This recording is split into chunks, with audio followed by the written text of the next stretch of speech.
5월 2일 5분 브리핑입니다. 159명의 사망자를 낸 이태원 참사의 진상을 규명하기 위한 이태원 참사 특별법. 지금까지 국민의힘은 불송치되거나 수사 중지된 사건에 대해 특별조사위원회가 직권으로 자료 제출 등을 요구하고 압수수색 영장 청구를 의뢰할 수 있다는 조항. 이 조항이 문제라면서 합의해주지 않았습니다. 민주당이 이 의견을 받아들이고 이 조항들은 삭제하기로 했습니다. 대신 특조위원장은 민주당 출신 국회의장이 정하기로 했는데요. 한편 지난번 거부권을 행사한 대통령실은 이번 여야 합의에는 수긍하겠다는 뜻을 밝혔다고 합니다. 이런 가운데 최상병 특검법은 합의를 못했는데요. 오늘 오전까지 합의가 이루어지지 않을 경우 민주당이 단독 표결에 나서겠다고 밝혔습니다. 결국 공은 직권 상정이 가능한 김진표 의장에게 넘어갈 것으로 보이는데요. 대통령실은 통과돼도 거부권을 행사할 조짐입니다. 이런 가운데 현재 고위공직자범죄수사처에서 최상병 사건 수사가 진행 중이지요. 넉 달 동안 수사처장과 차장 자리를 비워놓고 방치한 윤석열 대통령이 급하게 수사 경험이 없는 판사 출신 오동훈 변호사를 처장 후보로 지명했는데 그의 장녀가 20살이던 지난 2020년 8월 성남 땅을 4억 2천만 원에 사들인 것으로 나타났습니다. 논란이 되니까 오 후보자 지명 이틀 뒤 딸에게 준 3천만 원에 대한 차용증을 작성했다고 합니다. 한편 딸은 대학생일 때 아버지 소개로 세 곳의 로펌에서 근무하며 총 3,700여만 원의 급여 소득도 올렸습니다. 이런 가운데 해병대 최상병 사건 수사 외압 의혹 핵심 피의자로 공수처에 곧 불려나갈 신범철 전 국방부 차관이 국민의힘을 탈당했습니다. 지난 총선에서 충남 천안갑 후보로 공천받아서 나갔다가 낙선했지요.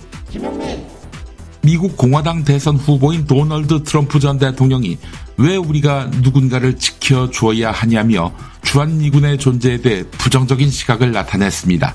주한미군에 대한 한국의 방위비 분담금 현재 1조가 넘는데 이것도 모자라다, 대폭 올려야 한다 이런 뜻도 강조했습니다. 타임 인터뷰에서 밝힌 말인데요. 얼마 전 트럼프 측 관계자는 한국의 핵무장에 대해서 유연한 태도를 밝혔지요. 주한미군 철수를 전제로 말입니다. 트럼프가 당선될 경우 북핵을 비난하던 한국 보수들 태세 전환이 예상됩니다. 지난 2월 태어난 아기의 수가 19,362명. 통계가 작성된 1981년 이후 가장 낮은 수준입니다. 아이 한 명 낳을 때마다 정부에서 현금 1억 원을 준다고 한다면 어떨까요? 한 온라인 조사에서는 10명 중에 6명이 동기부여가 될 거라고 답했습니다. 사진에서 보시는 대로 앞서 부영그룹에서는 직원이 아이 한 명을 출산할 때마다 현금 1억 원씩을 지원하겠다고 밝혔지요. 정부는 현재 근무일 기준으로 10일이던 걸 근무일 기준 20일, 즉 한 달 수준으로 출산 휴가를 늘릴 예정입니다.